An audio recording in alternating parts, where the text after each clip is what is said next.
Kids, welcome to the first of many bonus hours. For Happy Hour this summer, we are going to be taking the place of Duck Insider until they return on August 1st.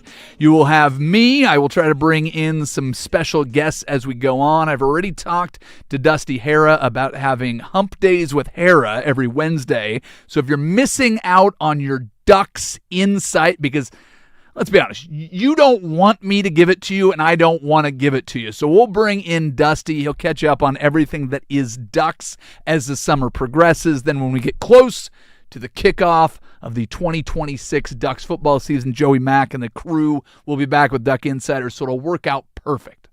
I could not be happier to tell you right now, though, that our very first guest is Patrick Harris. I just couldn't get out of here, dude. 3 hours is not enough. Oh, it's never enough. Never enough. Anytime there's an opportunity for you and I to chat, the funniest thing was this came about very simply because you gave me permission first thing this morning. First thing I did when I walked in. To speak on your behalf, and I go, dude, there's no gap.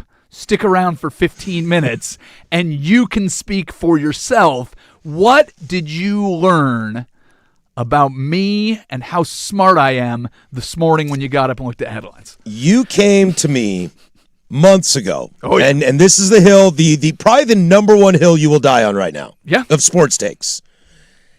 You came to me months ago and said college sports is the dumbest thing in the world. And I rolled in this morning and I said, you know what, Luke? I thought this was just a bit. I thought you were just messing with us. I firmly believe you now that college sports are really dumb. And I'm willing to back you on that statement. Okay, and you guys talked about this a lot already. I did not dive into the deep end of this pool because it involves college sports for our listeners who only get their sports news from Duck Insider. Correct. And right now are slowly seeing if this is going to be worth them listening. Tell them why you're with me. Well, so there's so many layers to this, okay? Basically, Brendan Sorsby gets busted gambling, all right? Texas Tech quarterback to be. And $90,000 spent between collegiate and professional sports. And where was he last year? He wasn't with... He was at Cincinnati. And he's getting paid a whole bunch of money to leave Cincinnati to go to Texas Tech because Texas Tech has nothing but money. Is it? Cincinnati is also suing him for $1 million. Okay, and how much money do we know? How much money he's getting paid to leave? Stop. I think he got $5. He got $5 million NIL from Texas Tech. Yeah. Okay.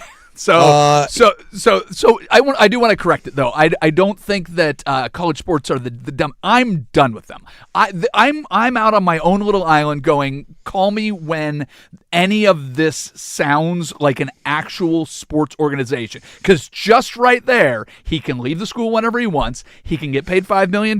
He can go to the team that has apparently all this oil money. They want to buy themselves a championship. Texas Tech is openly trying to buy themselves a championship.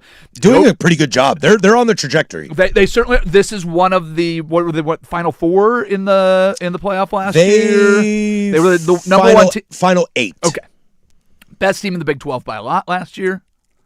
Yeah. BYU. BYU twice. Convincing. Yeah. Okay, so they pay $5 million to get this guy. He is now caught gambling. How many bets did he place? Enough on Indiana when he was the quarterback on the team. And when was he at Indiana? 3 years ago. So he went before from Indiana Kurt to Cignetti. Cincinnati. Oh, so before Kurt Cignetti. Before Kurt Cignetti. Just keeping track of all of this is stupid. So now, of course, he can no longer play college football ever again, right? You can't gamble on your team, on your school. Unless you can prove to a judge that that is his only source of income. Therefore, you cannot prevent him from making money. Also, these people over here aren't doing anything about it, so it's actually on their fault. Brendan Sorsby won a court ruling today by saying, it's not about me gambling. It's about you guys not being good at your job. Wow. And who's you guys? That's the one The thing about college sports. NCAA. Are they still in charge of anything? Use guys. Oh, yeah. Use guys. So he won a case about gambling by telling the judge, no, don't look at me. Yeah. It's these guys over here. These guys are the idiots. And the judge went, oh, you know what? You're right. Wow. He has to sit out against the Blue Bloods, Abilene Christian, and Oregon State. Shout out my Beavs, but not my Beavs, but Casey's Beavs, but my brethren Beavs, they're going to lose by 15 now instead of 30. Pretty fair to say that that's a convincing argument if you say college football administrators at the NCAA are dumb. That's all they did. That's pretty good. That's all they did. All they had to say was like, look at these guys, they're idiots. The judge was like, that's a good point, even though you clearly gambled on your own team, which is rule number one not to break. Was prove that the NCAA doesn't do a good job at giving football players and athletes a second chance other than sports. That's it. Okay, so if he had any other way of making money not by sports, he'd be fine.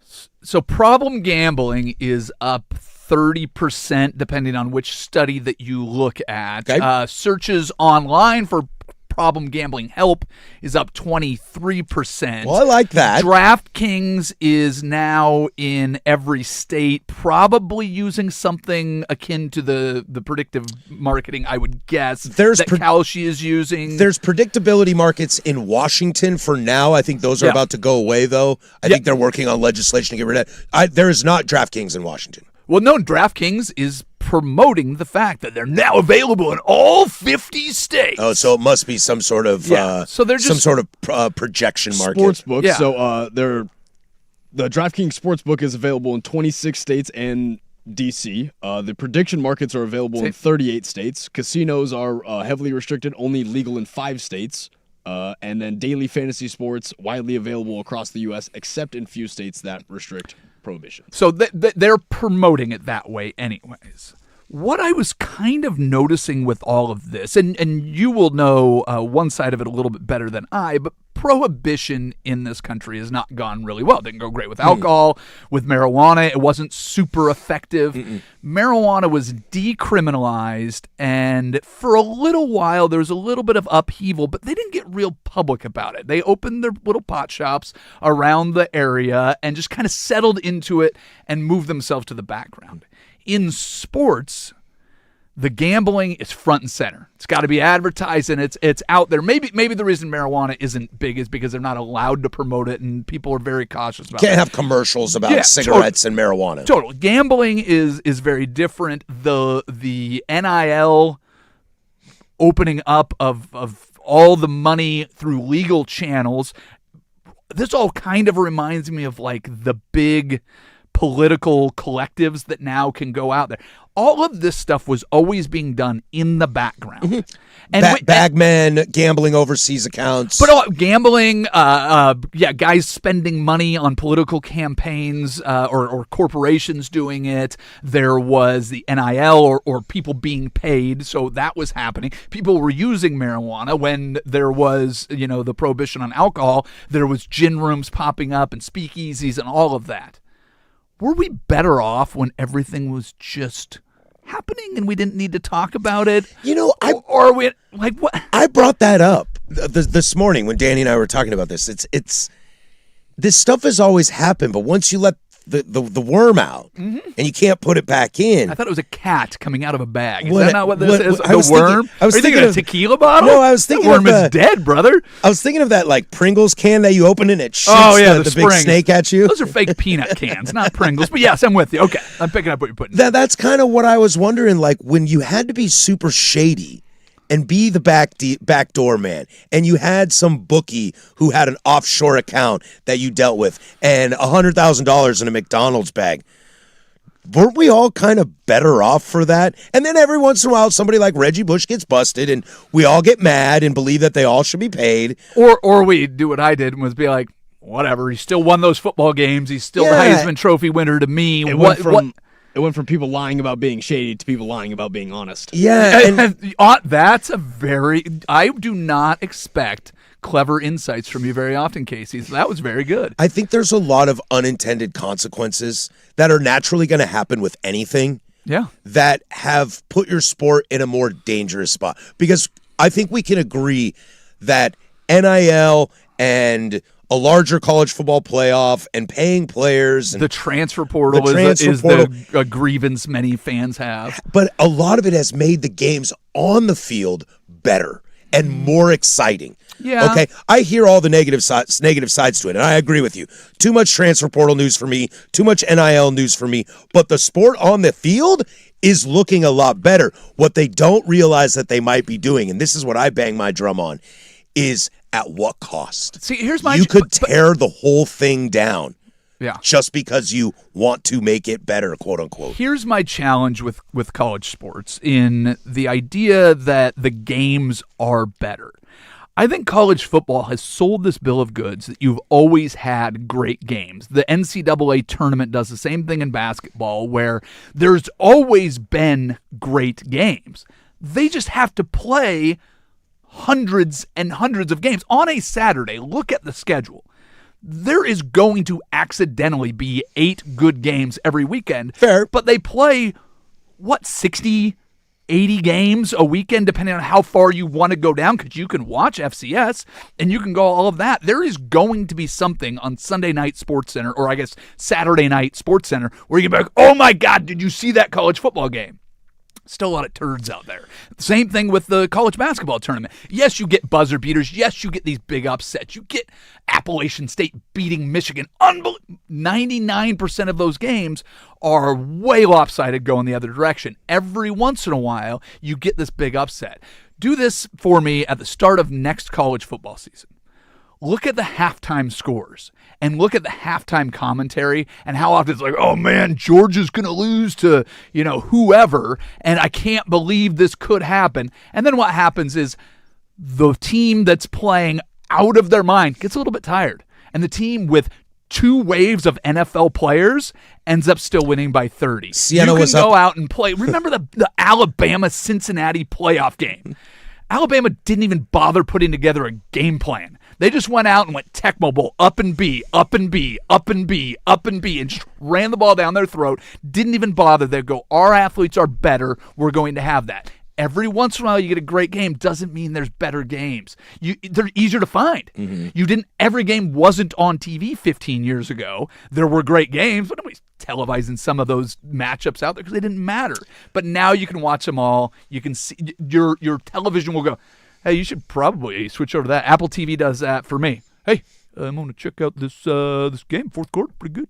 Oh, thanks, Apple TV. I don't mind if I do. Oh, my God, did you see the end of that game? I turned all those off. But it's like I already know that's going on. But it's available. available. If I wanted to watch it, I would have been watching it. Yeah, because you have your phone and you have your tablet and you have all of these things. So I guess it's the way that we're drawn to the better games and the better finishes is way easier than it used to be. I don't think it's that much better. I think it's easy to say that the sport is broken. I think everybody agrees that it's broken. It's probably the one thing college coaches, ADs, chancellors, NCAA, and Congress, and fans all agree on is that the game is broken. And this was a point that I brought up as well this morning. Is I don't think they realize the level of how broken it could be. I guess it can get way worse because my thought process is what happens, and Casey brought up the good point earlier as well about if Brendan Sorsby goes out there and throws 3 interceptions in a game, what's the conversation?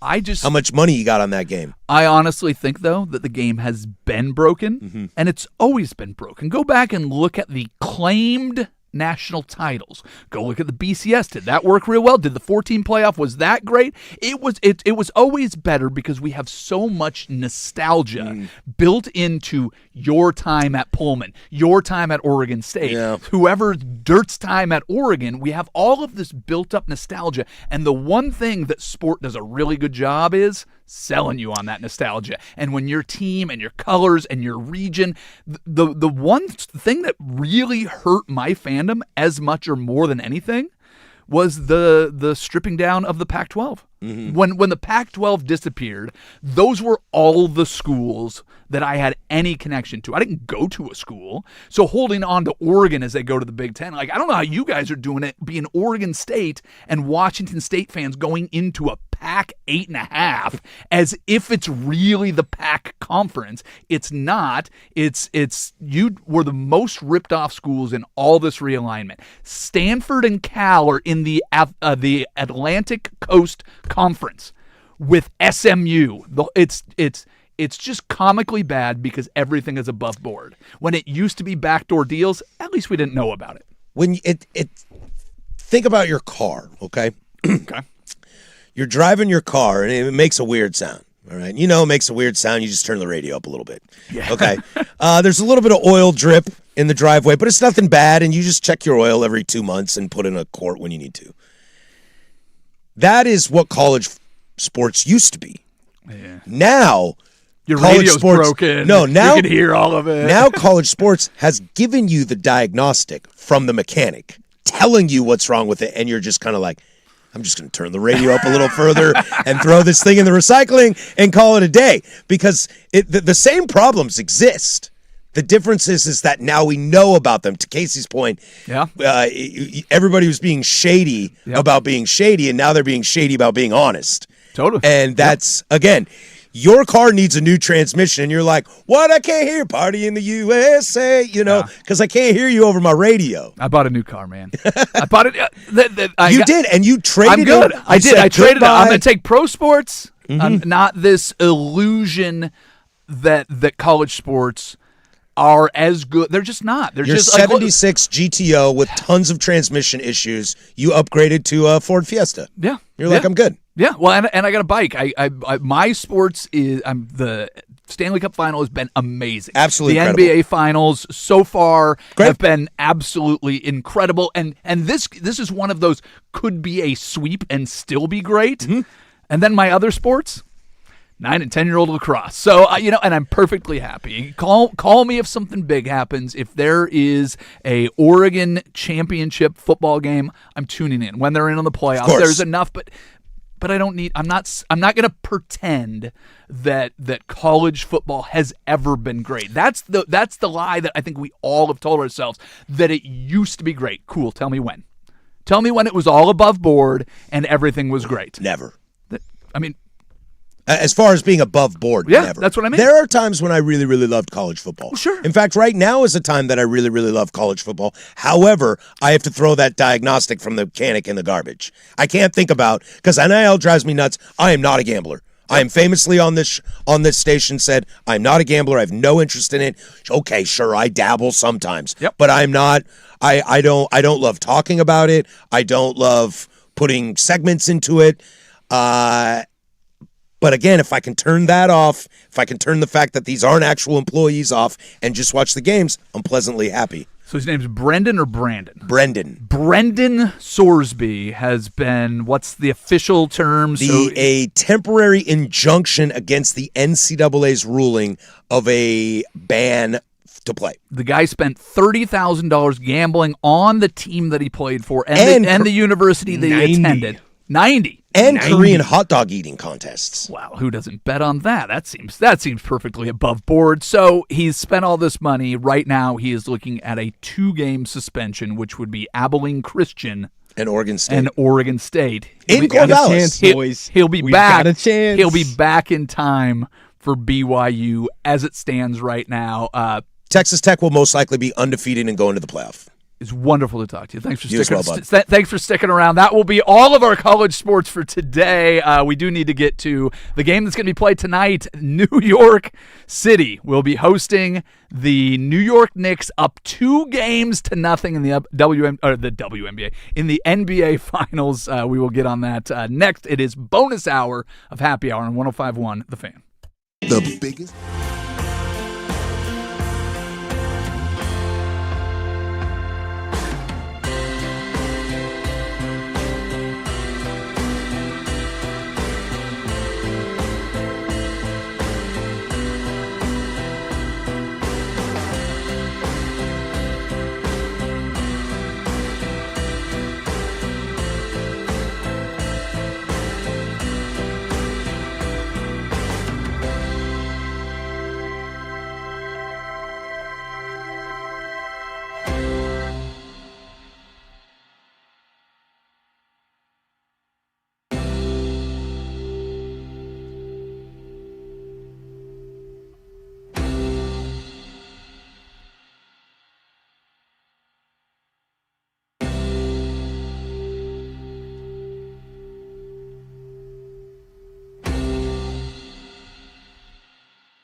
All right, kids, if you're joining us trying to find Duck Insider, it is on summer vacation.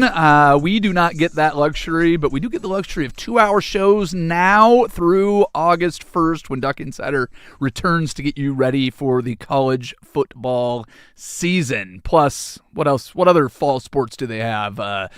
Badminton, underwater basket weaving, volleyball, go-kart racing, all the things that you need. Bowling. Oh, don't forget that. Get out on the lanes with the Ducks. Duck Insider back August 1st. Until then, we're going to do some 2-hour shows. You heard it in that intro.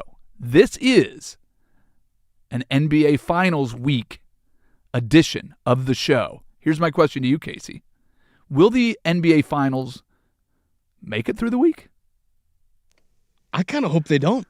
Yeah, are you all in on let's see the Knicks win in 4, do it at home, pandemonium across the Big Apple? I got so tired of the Western Conference Finals is the finals.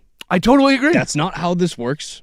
There's still a team coming out of the East. Well, not only was there a team coming out of the East, there was a team on a 10-0 run, 9-0, 8-0. The whole time that conversation was going, the Knicks had not lost a game since the opening round series. What, they lose the first or the first two to Atlanta? Went to 6 games in Atlanta.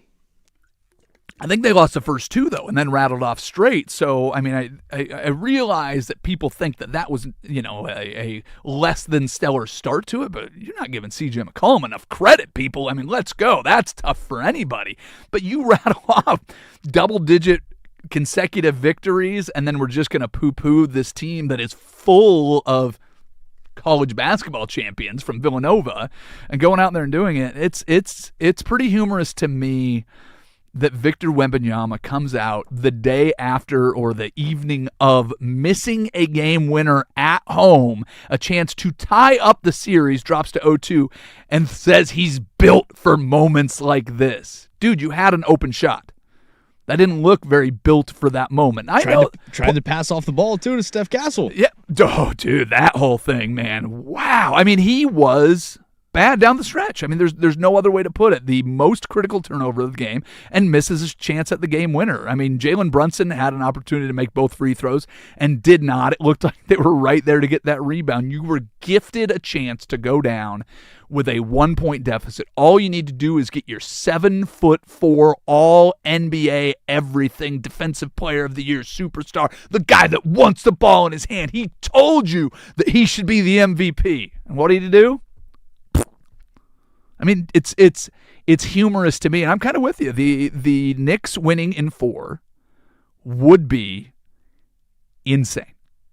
I mean, it would be at Madison Square Garden, and you would have a fan base that has been waiting 53 years for a championship.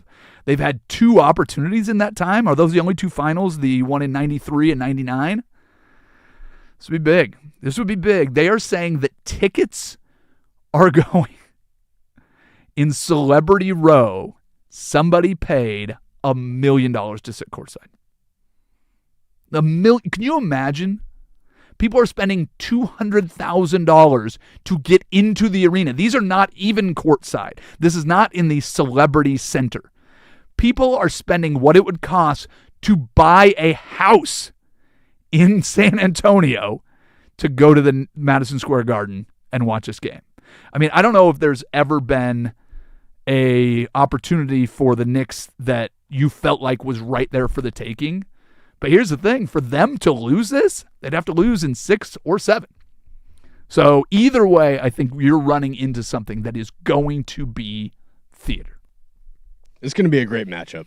Again, I mean, it already is. It already is. The last game coming down to a final shot. But the juice is of exactly MSG is exactly what everyone is looking for in the NBA Finals. The wildest part of it was there was plenty of juice. You have the guy running out onto the court to get his picture with Wemby. You have all the color palette that was set up. Same thing with Game 1 of the playoffs against the Blazers. You had a ton of energy in that building. But Victor Wembanyama adds another element to this because he is a very vocal 22-year-old. You can see him getting all fired up, and there's not an opportunity that the broadcast has not taken to highlight how important he is to this team. I really wonder if that's starting to wear a little bit thin. I mean, this is a kid after all. I mean, this is a 22-year-old. I get that he's hyped. I get all of that. I don't know if that's the leadership you want if you're De'Aaron Fox. Especially if you're also, again, if you're Steph Castle, if you're Devin Vassell, if you're sitting there going, we're not winning games without my buckets. If you're Shane Penny, you're sitting there going, I had 20 points in Game 7. How many questions do those guys go through before they have to answer a question about what's it like to play with Wemby? Because that's the other thing. You get into these championship situations, and you have more and more entertainment correspondents going out to talk about the series. And even when Shaq was on the floor, the conversation was, what's Shaq and Kobe doing? For sure. It's not just about Shaq, not just about Kobe. Has there ever been somebody getting this much singular attention without a resume to back it up? Again, he's only 22, so that's what I'm saying. He has an opportunity to get the resume, but I mean, getting all the flowers. I mean, you look at everything that Jordan went through before they were able to win a championship. He was running average 40 points in 3 games, got swept in the finals. Never beat Larry Bird. Never in a playoff series did the Jordan Bulls beat the Bird Celtics. They ran into the Pistons a couple times, and they had the Jordan rules, and they went and knocked them down and beat him up, and they went to back-to-back championships. The Pistons did, and then that was the hurdle that Jordan had to overcome. But it was a long-fought effort to get to the mountaintop. Wembanyama made the playoffs once, walked right into the NBA Finals. So did DeAndre Ayton. Not saying that they're the same guy, but you have the idea that, he's done so much for this. Nothing if you don't win the championship. And it's worn thin on me, the way that the broadcast can't go even a couple minutes without talking about the impact that Victor Wembanyama has on the game. No kidding. Anybody watching it can see that. But there's a pretty good team around him, and right now they need somebody to step up. And being asked more questions about Victor Wembanyama and being on the sideline when he's the one barking at you guys, a little stoicism would go a long way. Little internalization, little take it on yourself and go out there. And missing a game-winning shot, then going out and saying, I'm built for these moments. I don't know, man. Kid, that sounds just a little bit bizarre. So anyways, I cannot wait for the game tonight. I can't wait for tomorrow to be able to kind of break down whatever happens. I don't think I need to give you, the listeners, much hype. I can tell you that if you thought it was pandemonium the last time you saw the Knicks at home, President Trump will be there. I don't know how early you have to get to Madison Square Garden or to get to Midtown to make it into that game on time. Who knows what's going to happen with the fans and with the pomp and the circumstance. It is next level. They apparently, because of the Trump visit, canceled all the watch parties around. So now what do all these people that couldn't get into the arena do? Using the projectors up on the buildings. It's going to be a spectacle like we've never seen in the finals, right? I mean, this is about as crazy as it gets. I mean, we just talked about how insane college sports are with Patrick Harris. This is the evolution of how we watch sports. You can watch the game in 3 different camera angles, and you get all of that, and you see how popular it is for the fans to gather and get the projection. You have a big shot made. The camera instantly goes to the outdoor crowd gathered to watch in whatever city it is. So you're going to be on TV. You're going to be ready. This is not a deciding game, but it is going to have as crazy a feel as you possibly could. And I couldn't tell you what's going to happen, but it's going to be wild. So and I'm all for it. 100%. There's no question about it. Baseball was ruined this offseason. I don't know if you remember that. All of the big free agent signings, Kyle Tucker getting paid all that money, Alex Bregman getting paid all that money. So 2 headlines today. Alex Bregman is taking fault for how bad the Cubs have been. Thank you. That's fantastic. We didn't notice that you were terrible. Appreciate you pointing that out. The other one, Jorge Polanco, who was, of course, signed away from the Seattle Mariners and is with the Mets, apparently had a little bit of a setback in his rehab. So he hasn't played at all. Injured, working his way back, didn't make it back. Made me think, how are all of those big name free agents doing? So I pulled a little list. We'll talk about that. But first, we need to do this SportsCenter update.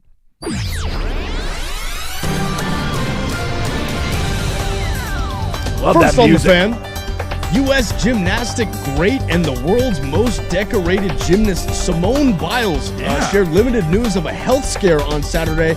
Said that she almost died. Biles went on Instagram and said, "I'm not one to normally share things like this, but I value privacy in today's age. But almost dying was not on my bingo card earlier this week." Yeah, her husband is an NFL football player. He goes off Jonathan to Owens. camp. What's that? Jonathan Owens is his name. Yep. So he goes away to camp. She's home alone, and apparently things did not go as planned. As far as I know, she's okay. Did we get an update on how she's actually doing? Obviously, she made the post, so I would think there's no imminent danger. But yeah, apparently something happened. She's been private about that. But yeah, she almost died. In a separate post, she included a photo of her 2 dogs on a bed with the text, "I'll be here," and a screenshot of a heart rate monitor. All we like to say here is get better, Simone Biles. We wish you the best. Amen to that. And for more sports scores and stories in 30 minutes, I'm Lowercase from the George McCoy at Warren Allen Sports Desk. Hurt, missing work? Insurance companies acting like jerks? Don't call your mom. Call George McCoy at WarrenAllen.com. The Fan is live on YouTube.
The bigger lingering fears that I have in sports is that with all the momentum Major League Baseball has, with all of the established stars, with all of the young players coming up around baseball this weekend, Tigers end up getting the series victory over the Mariners because Kevin McGonigal, their 21-year-old shortstop, comes up, has a walk-off hit to separate themselves in the series and get the victory yesterday. Andres Munoz, we don't need to get started on that. We can talk about that later. But watching the young players that are coming up, watching the established stars doing what they do has been one of the great things. All of the rule changes seem to make the game better. They have not missed very often on those, but this coming off season, they need a new collective bargaining agreement. Owners want a salary cap. Expires Players December 1st. will not play with a salary cap, which means you could have a repeat of 1994 where we have a work stoppage, potentially a lost season. That is my big fear. 10th potential work stoppage in MLB history. It's dangerous. It's something we're walking this tightrope. The players submitted their proposal. The Major League Baseball comes back with their offer that has the salary cap. Players don't want to talk about anything else. One of the reasons that they want to have a salary cap is that, this free agent spending is making it unfair.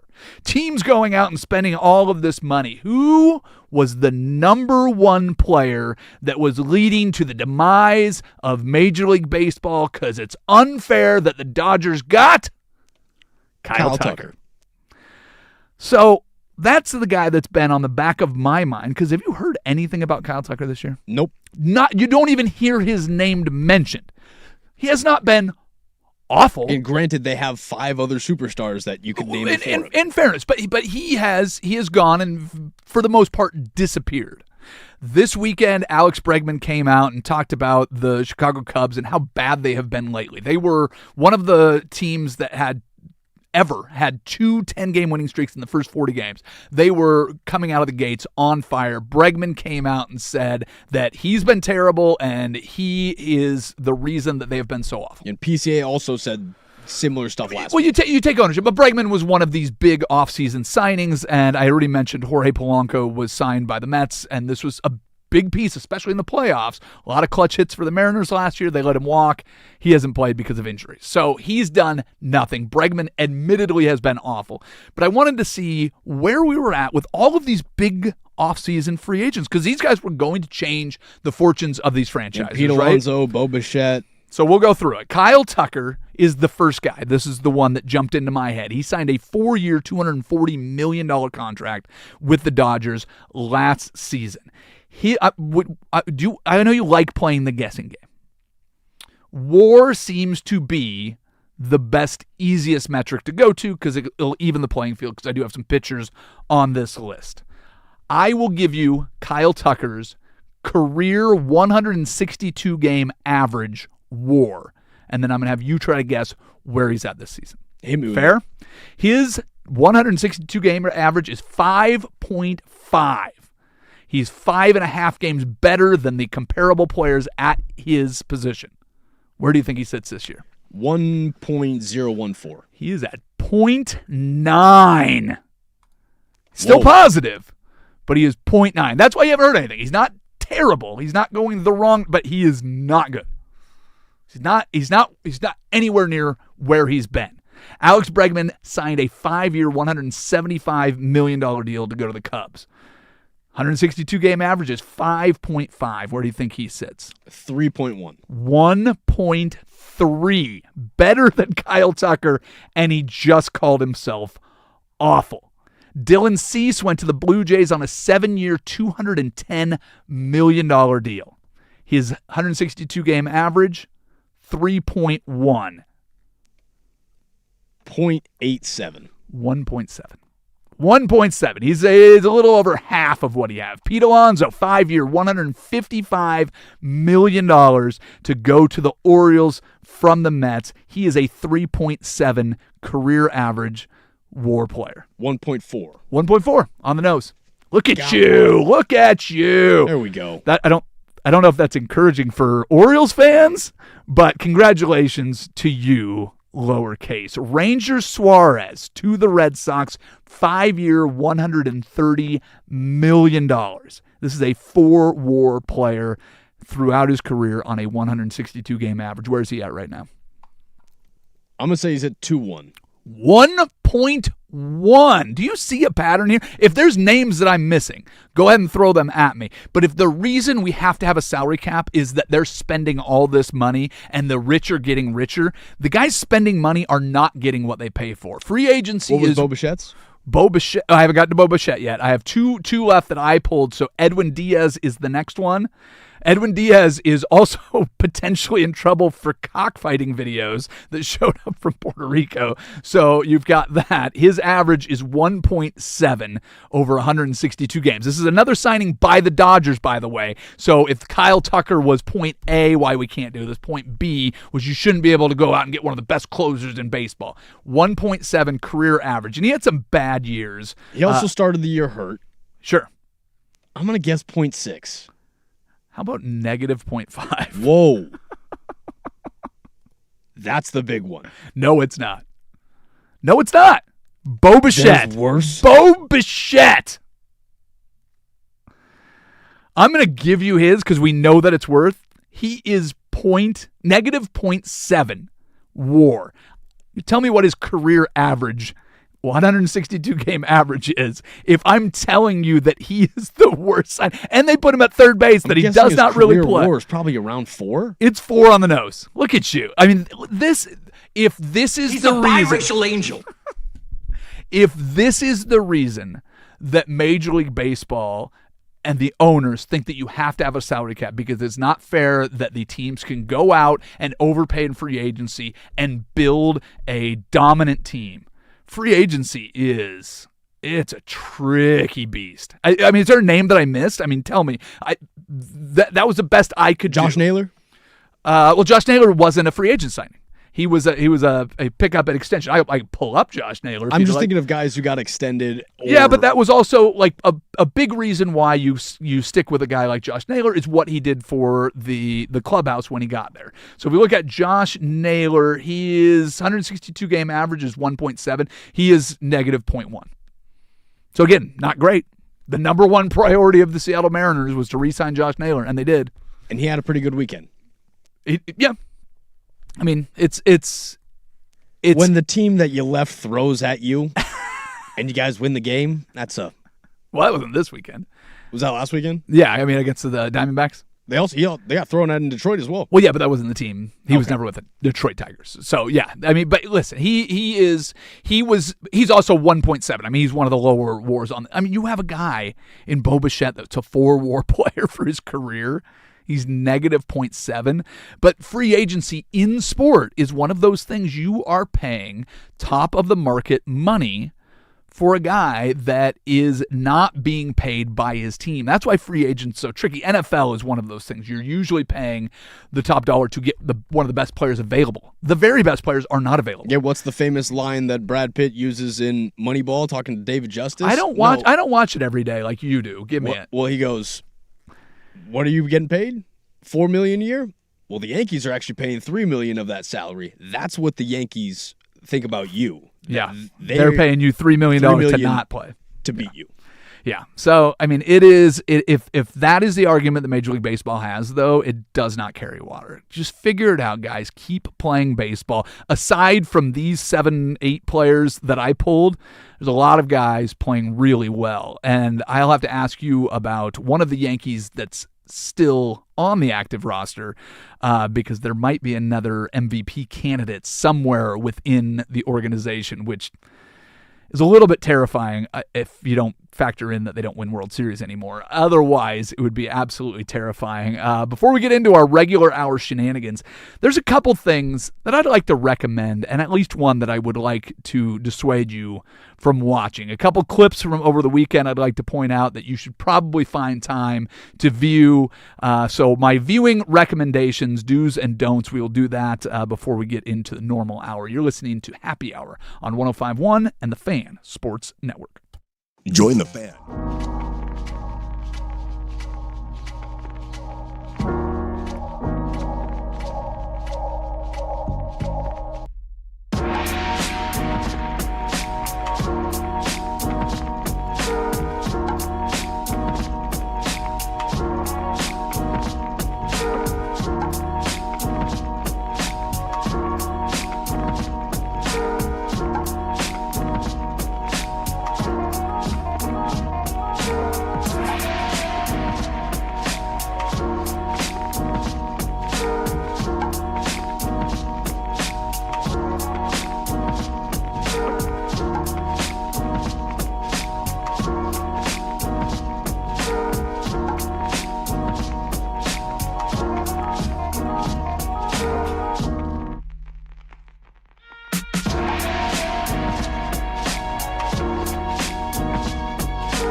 I kind of assume that if you're listening to this program, you enjoy watching sports. Obviously, we cannot give you the visuals, but I'm confident that I probably do more internet perusing for sports than most, right? Trying to get ready for this show.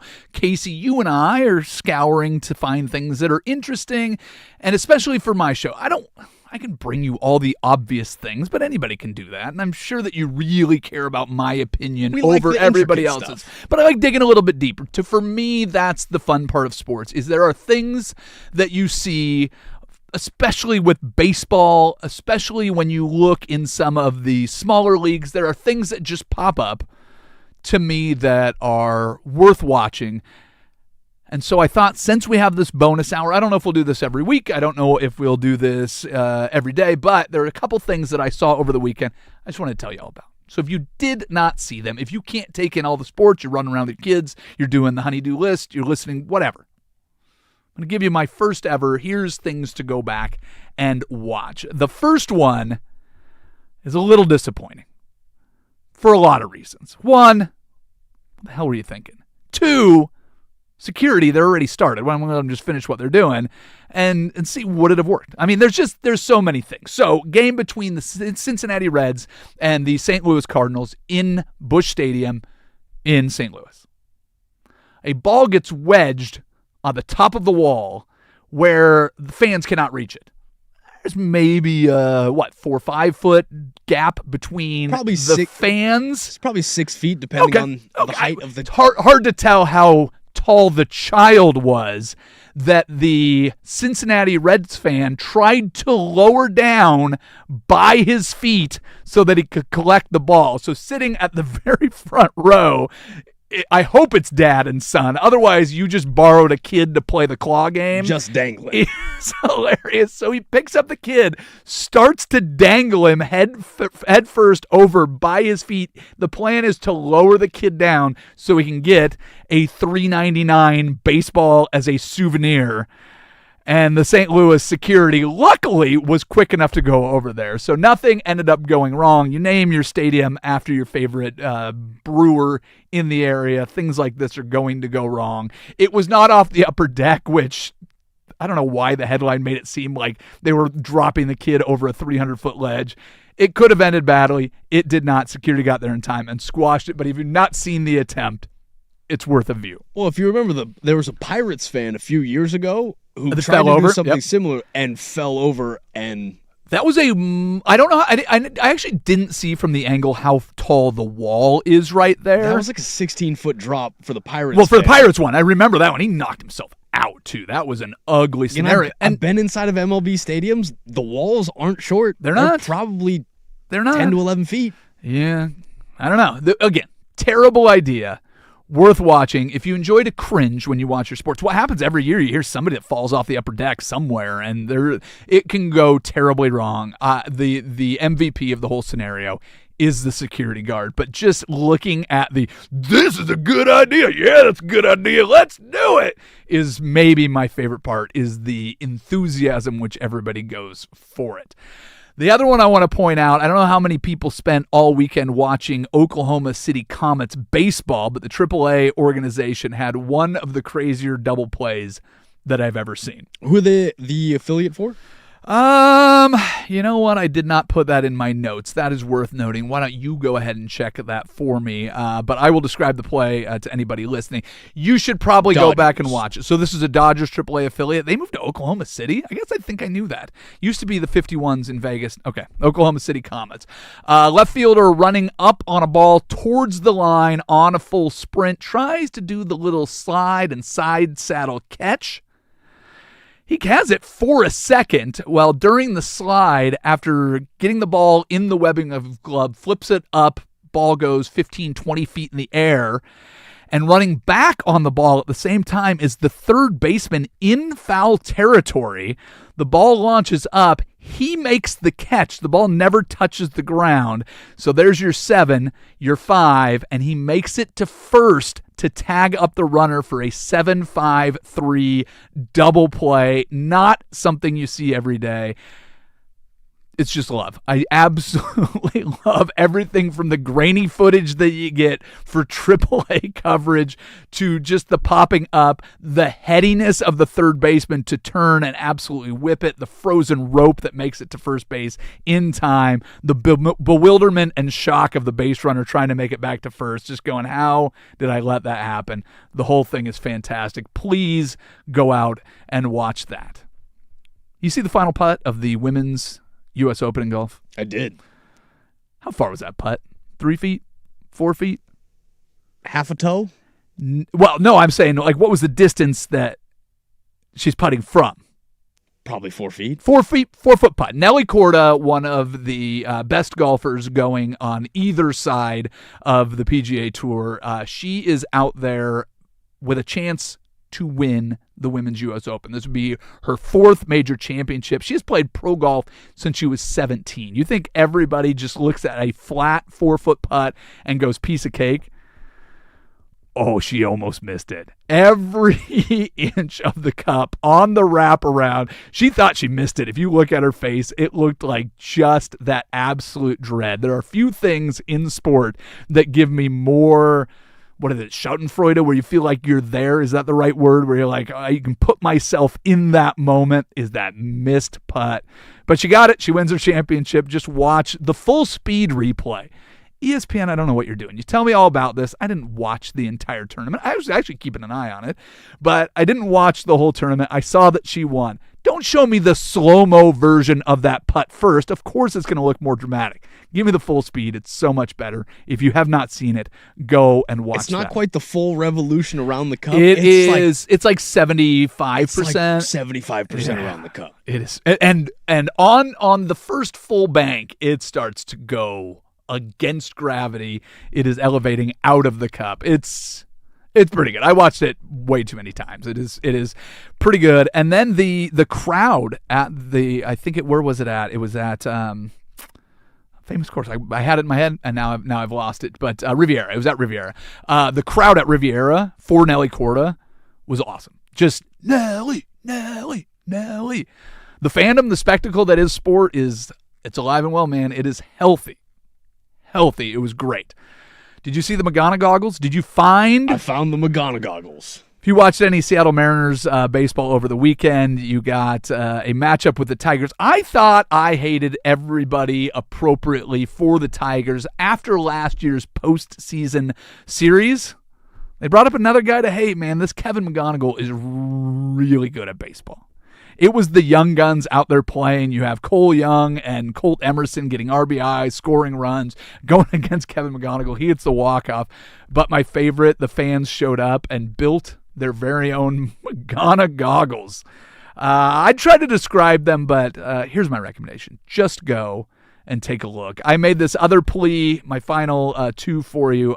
The final plea that I will make for you is if you have not tuned into the Stanley Cup playoff, the Golden Knights are up 2-1. There has not been a bad finish in these games. They are ridiculous. The first game was as good a game one as you've ever seen in Stanley Cup history, just all of the goal scoring. The last 2 have gone to overtime. You've had deficits that have been overcome. You've had the overcomer win. You've had the holder offer win. The whole thing is ridiculous. What was it, 39 seconds that Carolina scored 3 goals? I mean, just I don't even care if you like hockey. Hockey is on one of the heaters that baseball's on right now. The what do they call it? The Four Nations tournament, the Olympic tournament, the momentum that hockey has is right now. Tune in, watch, just do me a favor. Just watch Game 4 when it comes up. One thing you don't have to waste any time on, I want to make sure that this is a public service announcement. Do not waste any time pulling up the new Timberwolves uniform. That is not worth your time. Do not waste it. With it, we will get into our regular shenanigans of the normal hour of happy hour. We do that next. It is 105.1 The Fan. Do you owe back?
The George McCoy and Warren Allen Sports Desk, a Sports Center update on the Fan Sports Network, 105.1 FM and 1080 AM. First on the Fan, Game 3 of the NBA Finals heads to Madison Square Garden as the Knicks host the Spurs tonight at 5:30. New York leads 2-0 in the series as the Knicks come into tonight's contest as 1.5-point betting favorites. Make sure to catch all of tonight's coverage over on 9:10 AM when pregame tips off at 4:30. Some NCAA breaking news for you as Texas Tech quarterback Brendan Sorsby has been granted a temporary injunction against the NCAA, making him eligible to play for the Red Raiders in 2026. Sorsby was previously ruled ineligible by the NCAA after he wagered approximately $90,000 on professional and college sports over 4 years, including bets involving Indiana football, while he was a freshman with the Hoosiers in 2022. As a penalty offered by his attorneys, Sorsby will miss Texas Tech's first games of the season versus Abilene Christian and Oregon State. If you missed it last night, your Portland Fire fell to the LA Sparks 89-72. Darica Hamby and Enyiko Gumake combining for 42 points and 29 rebounds as the Fire have now dropped 3 straight. Fire will hopefully snap their losing streak this Thursday as they host the Aces at 7 p.m. inside the Moda.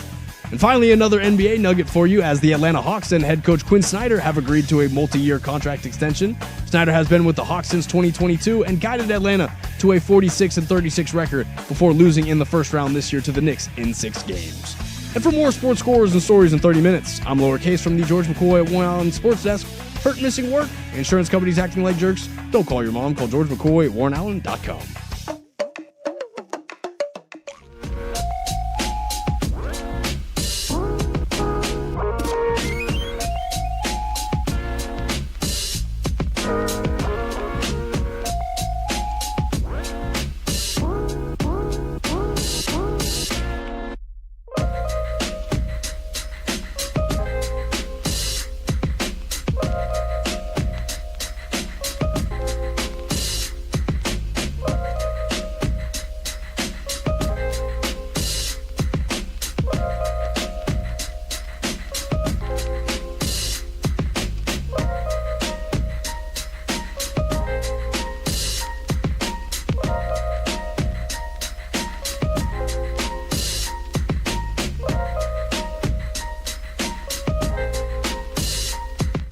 Well, hey, happy Upsy Daisy Day, all you beautiful radio listeners. Thanks for dropping in on our little happy hour. I don't know if you heard, but we have a bonus hour, and we'll have them all summer.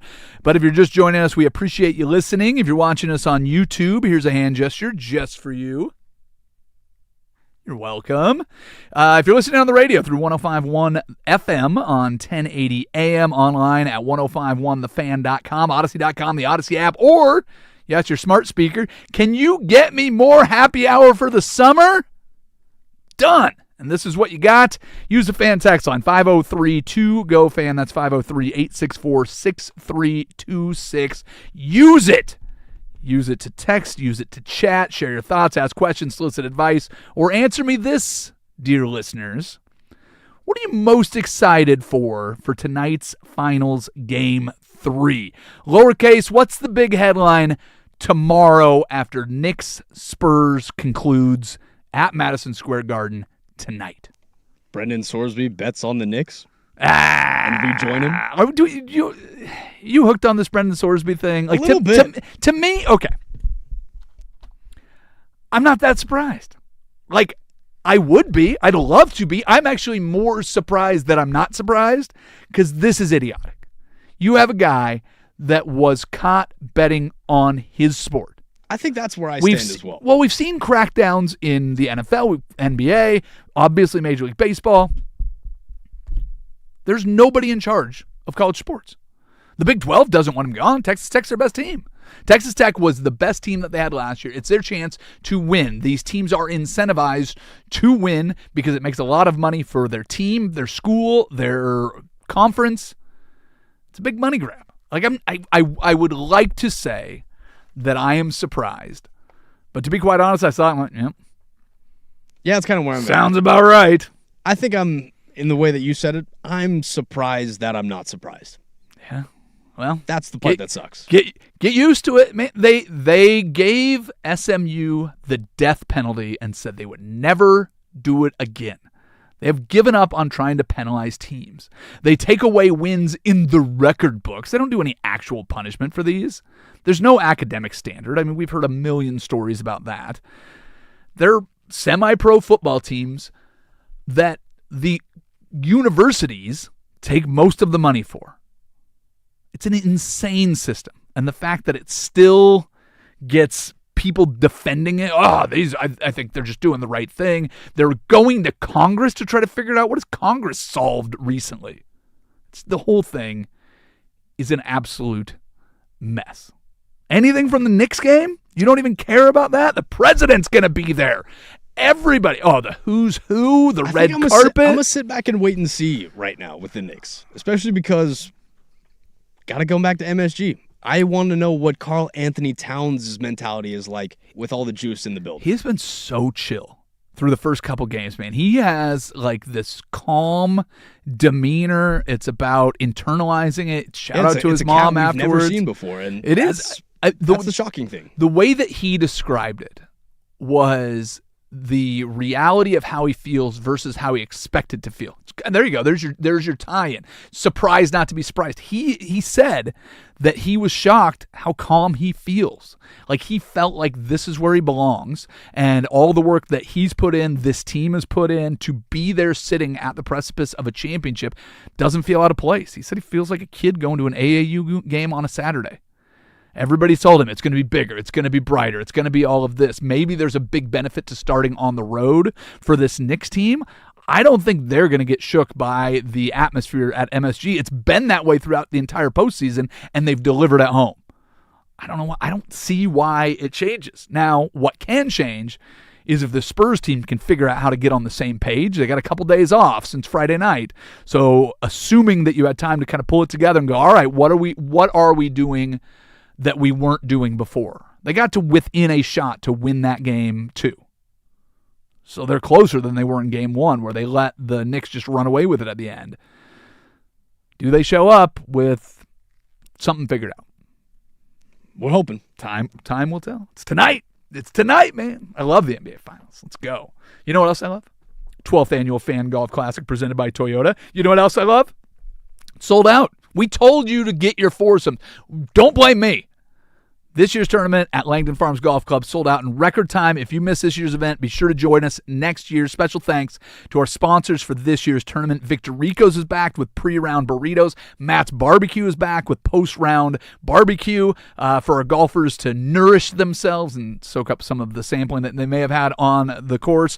The host of the infamous Sixth Hole is going to be Angels Envy Bourbon, where all the hosts will be hanging out. The Fan Golf Classic is presented by Toyota, brought to you in part by Vulcan Design and Construction, Henderson and Daughter Windows and Doors, George McCoy at Warren Allen Attorneys at Law, Battery Exchange, Mastro Dobel Tequila, Laurelhurst Market, and Steakhouse and Butcher Shop, Philbrook Law 100 Divorce, Roto-Rooter, Alegal Mezcal Pub Beer, Cheap Fun, Apex Golf, and Window Nation. I love having the bonus hour. Even with that extra hour, we still have trouble trying to fit things in. So let's go straight into some in case you missed it. Almost. And efforting. I found it. Here it is. I got it. There it is. In case you missed it, a federal lawsuit has been filed to block the UFC event at the White House on the South Lawn planned for the President Trump's 80th birthday. Listen, there's a group called Public Integrity Project that is trying to shut down this event. Here's my suggestion, Pip. If you want to settle this, there's only one way to do it, brother. Get in the Trumptagon. It's the main event. Buzzkill lawyers for Virginia versus the Sultan of Swollen Ankles, the King of the Spray Tan, the Colossus of Cholesterol, Donald J. Trump! Let's go! The Colossus of Cholesterol. No? Is that not his nickname? Trying to get in the UFC spirit. Did I do a good job? Did I match the energy? You love USC. That was great. Okay. That was great. I was trying to think of something that I could do to celebrate your love of UFC. Cut a promo. There you go. All right, try my best. In case you missed it, New York Jets head coach Aaron Glenn spoke to reporters about the NFL schedule makers giving his team exactly 0 primetime games this season. Glenn admitted that after a 3-14 finish last year, they hadn't earned the right to play under the lights, but also added that he is highly confident in this year's squad and they have the opportunity, he feels, to win the 2027 first pick. I think that And then he said, "Excuse me, I need to go take a nap." So, very excited for this year's team. A contender for that number 1 overall pick. In case you missed it, the Arizona Cardinals have their quarterback back in camp. Jacoby Brissett reported to mandatory minicamp today despite an ongoing contract dispute. Reports say that Brissett is frustrated that he's the projected starter and his backup Gardner Minshew is getting over $5 million in guaranteed money, while Brissett is only getting 1.5. Meanwhile, the Cardinals organization is frustrated that their only options at quarterback are Jacoby Brissett or Gardner Minshew. Bark. I wasn't sure on the Jacoby details. I didn't know Gardner was making 5 guaranteed. It's a guaranteed in the contract. He's getting 1.5. He's going to make 4.8 whatever $1 million it is. Brissett is reportedly demanding to rework the contract so his status as a starter is clear cut. I apologize on behalf of the Cardinals to Jacoby Brissett for any confusion. I see why you might think you're listed as starter on the depth chart, but that S actually stands for stopgap, so you don't get paid the same money. I don't know if it's Carson Beck. I don't know if it's who they draft next year. I don't know if it's who they draft the year after, but it's not a long-term job, and you should be happy about that. It's the Cardinals. In case you missed it, Texas A&M quarterback Marcel Reed went viral and took heat online after gifting soccer legend Lionel Messi a signed Aggies jersey. People were criticizing the gift, saying that Messi had no idea who the college quarterback was. Yeah, that's why the kid wrote his name on it. Duh. Like, what? This is my name. There you go. Yeah. It's the only way to do it. It's Messi. Yeah, well, yeah, and you signed it for him. Who cares? Like, why are we giving this kid a hard time? You got to meet Lionel Messi, and you didn't. Go back to your whole... We've seen NFL players in their barrage of the jerseys that they've traded in. Yeah. What does Messi's jersey swap bucket look like? Oh, dude. It's a warehouse. Of course it is, and he's probably got somebody that can afford to inventory it all. This kid ends up being good. He's like, I think I have his Aggies jersey. And then put it in a frame with all the tweets going, you idiot, you idiot. He ends up being an all-timer. Whatever, dude. Why are just picking things to be mad about? In case you missed it, finally, Jazz Chisholm Jr. borrowed injured captain Aaron Judge's bat to smash a 3-run homer in the Yankees' 6-1 victory over the Red Sox. Apparently, Chisholm is gaining a reputation in the locker room as a thief who routinely borrows teammates' gear. Manager Aaron Boone said that there's no issue as long as the results help the team. As a matter of fact, Chisholm is hitting .306 with 5 home runs over the last 19 games ever since he started borrowing the manager's Spanx. So it's working just the way it was drawn up. No? Is that not accurate? Big thanks to our studio audience. We are going to play the fun game we call Tape Don't Lie at 2:30. Casey has selected some of the dumbest things that were said last week. We will review those, deny, defend, or deflect on those. But right now we need to get to the Daily Buzz. That will include the best response to a heckler I may have ever seen, a new MVP candidate in New York, and don't forget to check yourself for ticks. All that in the Daily Buzz. We do it next on Happy Hour. This is 105.1 The Fan.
All right, well, the Mariners could not get it done over the weekend. They fall in another weekend series. This keeps happening over and over. And I just wish they can make my weekend finish a little bit better. Great performance from Luis Castillo. Comes out, spins a gem. Something wrong at the back end of the bullpen. Andres Munoz gives up a 2-run bottom of the ninth. Kevin McGonigal gets a walk-off hit and the 4-3 lead. Not enough for the Mariners to wrap it up. They end up losing 2-1 in the series to the Tigers, but they still sit a couple games above 500. They're a game and a half ahead in the American League West because the American League is not great. You know, it's difficult. The rotation is looking like things are shaping up. The idea of the piggyback has given you a great Bryce Miller. You have an improved Luis Castillo. I have no idea what they're going to with the rotation as it goes, because you got a couple guys sitting down in the minors that are ripping it up and looking great in Cade Anderson and Ryan Sloan. So the Mariners have some issues, there's no question about it. Cal Raleigh still working his way back from the oblique strain. He had a couple opportunities to swing the bat in Double-A. I would believe he went to Arkansas and was playing down there. I don't think he was in Tacoma, but he went 1 for 3 in his first rehab start, so he's working his way back into the rotation. But, just meh right now. There's a guy named Laz Montez. I don't know if you know who Laz Montez is, but another guy in the farm system for the Seattle Mariners. One hell of a little stretch that he's on. In the last 6 games that he's played, 10 of 25 with 5 home runs, 17 home runs on the season. That is tied for 7th most in all of major leagues. But the most important story for your Seattle Mariners from this weekend, this might be the best heckle response that I've ever heard. Mariners outfielder Randy Arozarena. I don't know, how do you feel about Randy Arozarena? He's kind of a unique dude, Big right? fan. He's playing very well this season. I was a fan of him even when he was in Tampa. Well, he had one of the great playoff runs you've ever seen when he was in Tampa. Randy Arozarena. He is in a contract year and is playing. He's probably playing his way out of Seattle, to be quite honest with you, but hitting right around 300, absolutely crushing it. But this is the best thing that he's done all year. A fan was in the outfield in Detroit heckling him as much as humanly possible. Randy responded by tossing said player or said fan a baseball. Little message written on it for him. It said, "I don't speak English. Yell what you want. I don't understand you. I don't care. I love you." From Randy Arozarena. How good is that? That is a souvenir. That's fantastic. Is Randy starting to become one of the most likable guys in Seattle? I think after the Cal Raleigh stuff in the World Baseball Classic? Have you seen the eyes and the smile on Julio Rodriguez, though? I mean, come on. That guy just makes you weak in the knees. Cal Raleigh is the big dumper. You have Colt Emerson coming up and making an impact right away. Josh Naylor. Big Bicep Wu out there. Josh Naylor out there. Yeah, I mean, Brian, this team, we've talked about this. I know that you're not a fan. This is a pretty likable team. I like them a lot more. I'd like them a lot more if they could start winning some weekend series. But like I said, they are firmly in the number 1 spot for now. We'll see if they can continue to win. They've won 3 out of the last 4 series, including 2 sweeps. So looking pretty good, at least recently. It was a tough one yesterday, but hey, tough ones happen on the road. You get a upcoming star in Kevin McGonigal, and he made a big play when he needed to. It'd be nice if Randy Arozarena, I'm sorry, not Randy Arozarena, that's who we're talking about. Andres Munoz would have thrown strikes before getting to McGonigal, but hey, what are you going to do? Apparently in baseball, you can only be a great closer for a year at a time, and you have to completely implode. He is not in today's baseball. What is the shelf life of a current closer? I mean, it feels... How long has Aroldis been around? How many different teams has Aroldis been with? That's just pumping gas for everyone. Again, it's the consistency, I guess, of who your closer is from year to year. Is not what we saw in the Trevor Hoffman and Mariano Rivera era. Fair? The fact that you said Hoffman first. Well, Yuck. You already said Rivera, so I thought I would bring up another name, and then we could go from there. Let's move on. The Buzz. This is a kind of a scary story. Do you see what happened with the plane that was on its way to pick up Yadier Molina? Danny told me this story as I got in this morning, and my heart nearly dropped when I saw the graphic. We had the Simone Biles story that we mentioned earlier. Apparently, she had some sort of issue where she thought she was going to die earlier this week.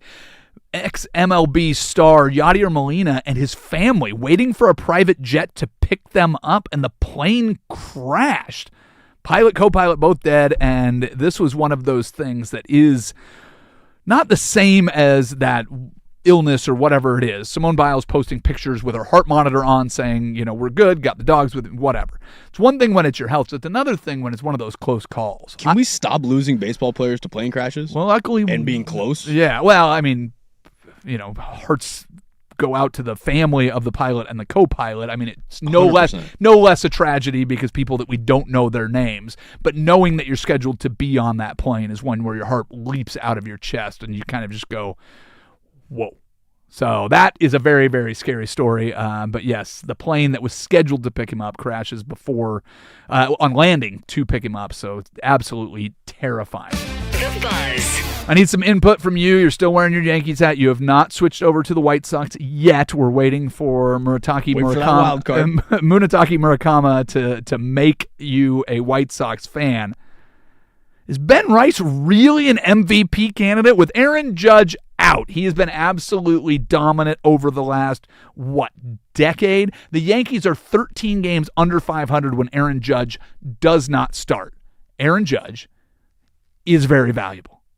Is Ben Rice that good that we're already throwing him into it? Experts out there saying, you got another guy, and he's homegrown? If Matt Olson's getting all the love, Ben Rice gets all the love. Well, he's getting plenty of love, and he's earned it, is what you're telling me. 100%. He's balling out right now. I'll take your word for it. The Buzz. Atlanta Hawks extend Coach Quinn Snyder. Multi-year extension will have him as the coach. How far does this go out?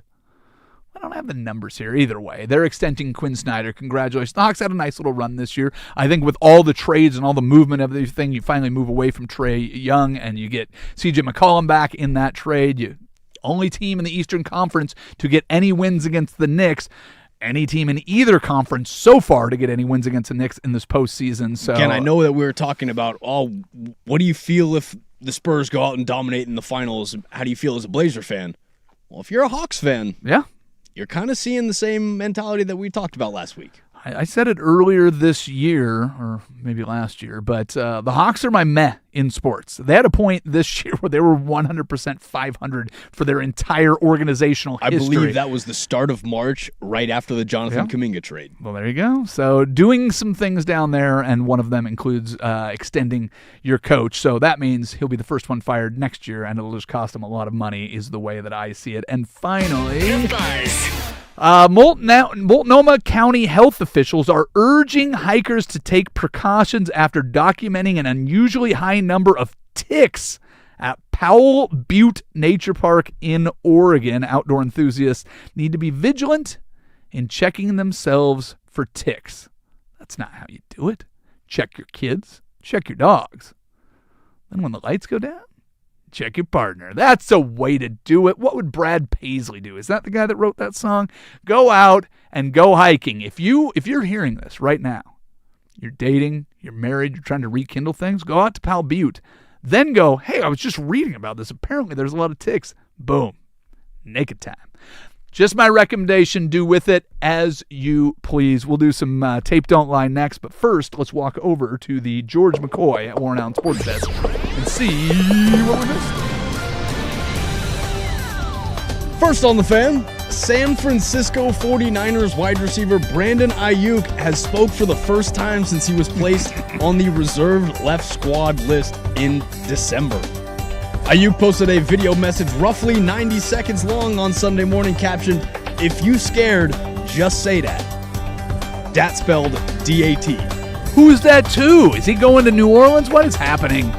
Isn't he still going to be arrested for speeding past Levi's Stadium? In his full video statement, Ayuk 28 said, we dealing with, like them kids when they don't get picked for basketball game at the court. But they're the ones that brought the ball.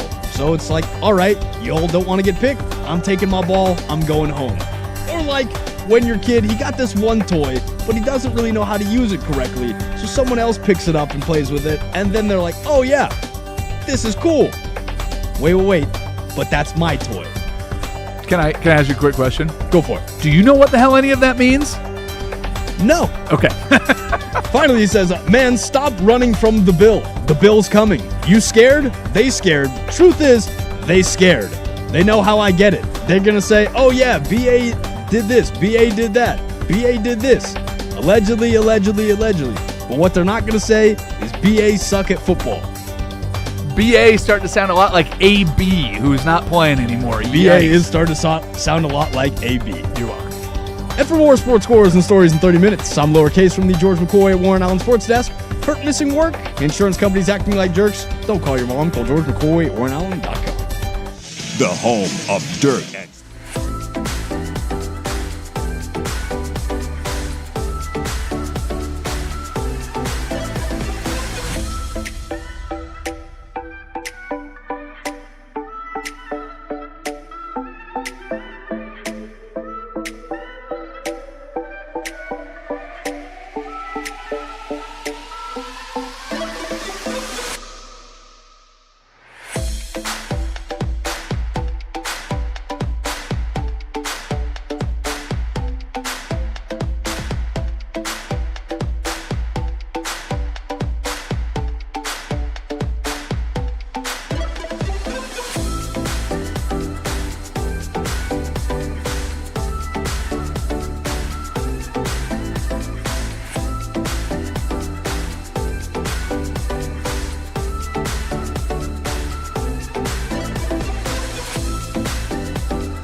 I'm a genius. I'll tell you the one right now that's getting me. Victor Wembanyama. Like, I get that he's great. I get that he's great at basketball. He's tall. He can do it all. It's so hard to play defensive. I get it. He was not the reason that the Spurs won Game 7. He was part of the reason. I'm fine that he's the MVP of the series. He probably should be. I don't understand what the NBA's insistence is on finding the next GOAT. the idea that we're putting Victor Wembanyama into this all-time conversation already, I get it. The dude is amazing. At his height, he should not be able to move like he does. He should not be able to shoot like he is. He shouldn't care like he does. He shouldn't be as handsome as he is. You know who looks like what I think of when I think of a seven-footer? Chet Holmgren. That's a goofy-looking dude. But he's 7 feet tall. He can be as goofy-looking as he wants. And then you look at Wemby, who's taller, and you're like, that's kind of a handsome guy. He shouldn't be able to do any of the things that he does. Yet he does. Great. I am rooting so hard against the Spurs at this point. I get that I am not a tall person. I am not the tallest person in my family. It's been a thorn in my side. We've discussed it on this show. But, dude, that end of that broadcast and then follow it up with the celebration where Victor Wembanyama has to go around and hug everybody and the camera doesn't leave. Oh, my God, I can't believe we did this. You can't. You made it to Game 7. You have to expect that you could have won Game 7. It was just so like one shining moment being force-fed down your throat, but it was all about, instead of one shining moment, it was one shining player, and it just made me want to throw. Have our thoughts changed after the Victor Wembanyama rant that you unleashed upon him last week? Or are you still kind of frustrated at the overhype when, in fact, the Knicks, the team, they're playing far better than the single player of Victor Wembanyama? Well, it's still a team game, and you don't see Jalen Brunson out there trying to collect all the flowers for winning the first 2 games. And I think the way that you're watching this Knicks team play together gives me memories of watching that Pistons team back, around the year you were born, go out and win their championship with Rip Hamilton and Ben Wallace and guys that just make big plays when you need to. There's some guys that I do not recognize on that team that are contributing in big ways, and it's team basketball. Landry Shamet. Shamet, dude, he's been awesome. But Mikal Bridges is doing a lot of the Josh Hart stuff where it's not necessarily the scoring that is the most important thing. The defense that Cat is playing, the way that this team seems to have each other's back. Shutting down Brunson seems to be the number one objective at points. That's a 6'2" guard. You can probably take care of it. Why is he having such a bad series? He's getting all the attention. He's won 2 back-to-back games. He's not having that bad of a series. I guarantee you that is a team where everybody on there will trade stats and accolades for a championship, and I think that's why they're winning right now. The Myles Garrett thing. We talked about it a little bit yesterday, too. I wanted to give a little bit more time to the Rams going out and becoming the first team ever going into a season having the reigning MVP and the reigning Defensive Player of the Year on the same roster. That's impressive. Is it? Because here's the thing. I'm trying to think of how often the super team works out. How often going out and getting the best corner, the best defensive end, the best quarterback, going out and, sending your best wide receiver to rehab. How often does having all of the elements actually work out? Now, well, correct me if I'm wrong, but I've got a little thought experiment for you. Sure, yeah. Because I went through a handful of teams that won the Super Bowl after making a big acquisition the offseason before. Okay. The Rams in 2022, they acquired Von Miller after they acquired Jalen Ramsey the season before. So they were probably my last example of the super team put together. Well, and you have to include that they went out and got Matt Stafford. I mean, that's the real big one, right? It's not Von Miller and Jalen Ramsey. Those are the finishing pieces. But they went to a Super Bowl with Jared Goff and went, that's not enough. And then they went out and made the trade to get Matthew Stafford. So the Rams in their, if it's 2022, this is still more of that and kind of piling it on. But so far it's gotten them one. I've got the Broncos. I've got the Broncos in 2016. Not only did they get Peyton Manning, they lost that year. That took two years for them to get a championship from that. So the 2016. The 2015 season, 2016 Super Bowl, that's the year they beat Carolina. But they already had Peyton Manning, I guess is my point. They had, because that was year 3 of Peyton Manning where they won the Super Bowl. Yep, and then they acquired more pieces around him, again, all that. Yep. I've got Green Bay. They went and got Charles Woodson, and then Charles Woodson and the Green Bay Packers defeated my Steelers in the 2010 season, the 2011 Super Bowl. The Ravens got Shannon Sharp after Shannon Sharp had cooked Ray Lewis for not once, not twice, but 3 different performances early in Ray's career. which led to the Ravens winning their Super Bowl. The big one that you're omitting, Tom Brady. I will give you that one, too. I'm staying away from quarterbacks for the most part. Okay. Oh, gotcha. Okay. Charles Haley, he was a staple defender with the 49ers before Dallas made the move to him because he had issues with head coach George Seifert. Dion with the 49ers. Did Haley play that? Because was that the 96? That was the third Super Bowl for the Cowboys, right? The 49ers was in between. He played for both the 49ers and the Cowboys last Super Bowl, or do I have that backwards? I might have it backwards. I believe you have it backwards. Okay, that's fair. Yeah, before joining the Cowboys, he had already won 2 Super Bowls with San Fran. Yeah, that's what I'm saying. Okay, yes. But he won he won back-to-back Super Bowls with 2 different teams. With San Fran, and then went and did it with Dallas. Yeah, that's what I'm saying. I also have Dion with the 49ers. Sanders registered his best season of his football career when the 49ers won the Super Bowl. And then after his lone season with the 49ers, he took his talents to Dallas, won his second straight Super Bowl with the Cowboys. Also have Marshall Faulk to the Rams after multiple toe injuries with Indianapolis. Did you do the reverse, though? You can't do one without the other. Where are the big signings that didn't work? That was kind of my curiosity with it is, it certainly works sometimes. But, again, this is the first time it's the reigning Defensive Player of the Year, reigning MVP on the same team. This is a big all-in move, and I cannot wait to see how it works out. And like I said, the only reason that I'm happy that it's at the end of the season is the anticipation is going to be huge when the Seahawks and the defending champion Seattle Seahawks and the Rams finally play. It's going to be Christmas. Yeah. Literally Christmas. I think you could go through every single year of the NFL and go, that's the team that made the swing. Yep. That's where they failed. Yeah. Those are the teams where I'd say they won. But yeah. I don't think that it's a bad idea, but the Rams were also right there. And how much has this team changed? But the Rams have been using this strategy for such a long time. I just wonder if they end up being a depth piece short and they have an injury, any position, and they're looking around and they pan to the sideline and find Ty Simpson sitting there in street clothes holding the clipboard because he's not even QB2 at that time, and they had the 13th overall pick that they used on a guy that they had no intention of playing this season at all. That's the wild thing about it, is looking at them going, hey, they're going all in. Cool, that's what they do. They just went out and got the best defensive player on the planet. Awesome.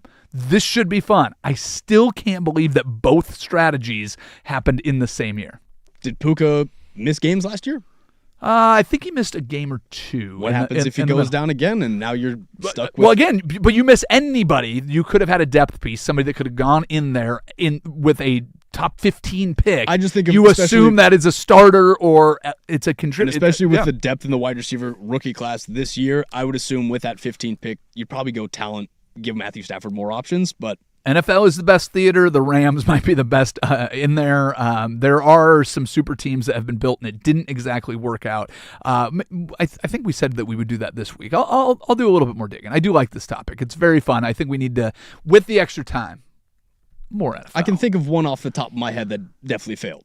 Which is? The Baltimore Ravens acquired Derrick Henry after losing to Derrick Henry in the AFC Championship. That still has not worked out. I think Eagles added a bunch of guys back in the day that around McNabb that didn't work out. I feel like the T.O. Adding him got him to a Super Bowl but didn't get him over the hump.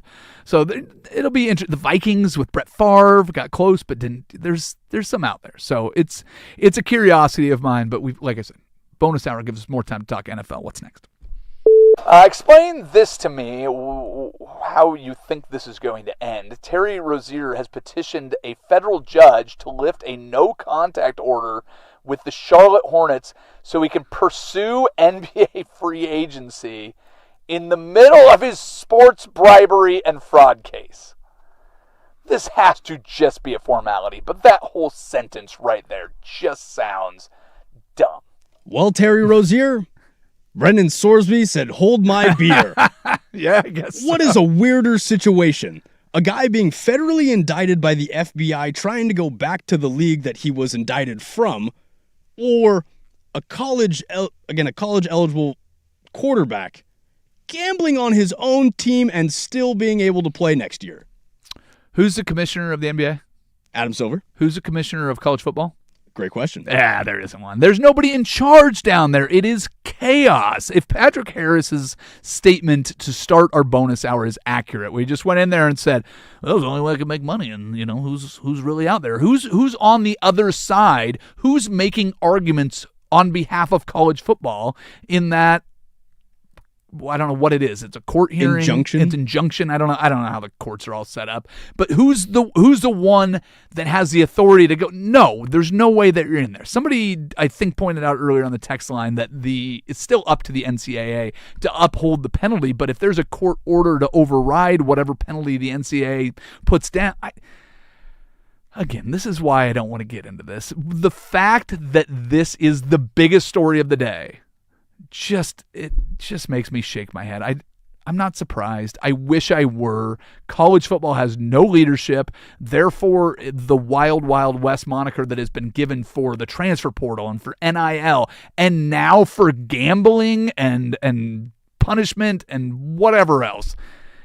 It's a very, very silly place to spend your time, and I'm done with college football until we get to the college football playoff. Call me when there's games that the winner advances, the loser doesn't. The one time that starts is when you get to the actual college football playoff. They play these championship games that don't matter at all. Well, what happens if they win the championship game? Well, they're probably in the playoff. What happens if they lose? Well, they're probably still in the playoff. Really? Get out of here. I think this will be the first time. I'm rooting for the Villanova team that is wearing Knicks uniforms. I think I'm all in on that. And as I said in that clip, and the funny thing was I could hear myself saying that. But the funniest part of it was the post-game is where it echoed through my head, where Wembanyama's walking around like he just won the championship. I'm like, dude, it's the Western Conference. Come on, just get over it. You have to go play another series. I don't know if got the a Knicks, minimum of 4 more games. I don't know if the Knicks can do it, but I will be rooting against my better judgment. I will be rooting for Cat and company. And I know it's Jalen Brunson who's a real leader in that team, but that Cat kid has always worried me a little bit. I'll give you this though. He is shooting 48% from 3 during these playoffs. That's about the same as OG Anunoby is shooting from this. Having one of the greatest interior defenders in the history of the game doesn't stop you at all angles from 3. So if the Knicks can continue shooting at the clip that they have been shooting on this 11-game win streak, they might have what it takes to beat the Spurs from a basketball standpoint. They just got to keep shooting at nearly 50% from their top guys. And this could be a series. It'll definitely be interesting. I'd love to see another 7-game series, and as much as I complain about it, if Victor Wembanyama goes out and takes the championship, I'll give him his flowers. I'm happy to do it already. He's great. I don't think I'm not breaking any news with that, but let's go Knicks. Let's go Knicks. That's all I'm feeling right now. That OG Anunoby dunk on Wembanyama, it takes the extra step, bodies up to him a little bit, jump up, two-handed dunk. You can't stop that. I think people are going to learn to get over this fear. Go at the dude. He's not unstoppable. He can miss shots, even when they win the game. And what happens is when you do go at that dude, the rest of the Spurs, they start to kind of look around like, are you seeing what I'm seeing? Yeah, well, there's they start playing on their heels a little bit. The recipe is out there for anybody that wants to ingest it. You've seen it in game 1 and game 2. Just keep it close and make big shots. I mean, it's basketball. It's still the same sport. There's guys that have physical advantages in every sport. They don't always win. With that being said, do you have the Knicks going into game 3? I'll take the Knicks. Yes, I think at home, I think they get the bump. I think it's gonna be a lot harder for San Antonio to go into that environment. It's going to be insane tonight, and somehow, president or not, I think it will be even crazier if they win tonight and then you get game 4. That will be something else. The tension in there will be electric. Couldn't agree with you more. I cannot wait for this.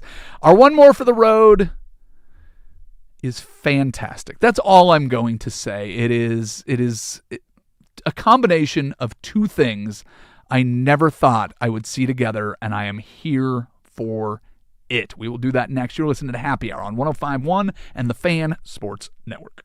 The new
Back. We are doing 2-hour shows all summer. That means there are 2 hours of podcast to download. Just go to 1051thefan.com, Odyssey.com, the Odyssey app if you want to download the podcast. And just listen away, man. Just sit back and drift away. Casey, what are the people saying on the YouTube chats and the text toy that we need to address here? If the Spurs get within a game and make this more of a series, do you think they can? Wait, what? Do I think that the Spurs can... Of course they can. Yeah, 100% the Spurs can do it. I mean, they were right there in game 2, and they didn't play particularly well. A lot of bad turnovers early, a couple bad turnovers late. They had their opportunities, and they just couldn't quite get it done. They had a 14-point lead in game 1 before the Knicks came storming back and got it. Yes, of course they can. They've got a ton of talent. They just took down the defending champs. The Knicks are a great team and playing extraordinarily well. I feel like the Knicks have some championship experience from their college days that are going to serve them well. They have more veteran leadership on that team. Mike Brown has been there before. But there's going to be a lot of pressure on them, too. So it feels like they have handled all of this, the spectacle of Madison Square Garden, all the things. So I have a little bit more faith in the Knicks in this moment. But, of course, the Spurs can come back. They probably have the most talented team we've ever seen at this age. But that age is very, very young. We also have a text line that says Lawrence Taylor. He won the NFL Defensive Player of the Year and the Most Valuable Player Award in 1986. Yeah, well, Alan Page won it in 1971 as well, so it doesn't count if it's the same guy. The first time that you've had both, I understand that you have the same guy when he wins both awards, but that's not two different people. You don't have a guy running your offense with the MVP and a guy running your defense with Defensive Player of the Year. That's my only point. Correct me on stuff. Don't bring up Lawrence Taylor if you're not going to remember Alan Page. That's all I got for you. All right, that works just fine. Let's go ahead.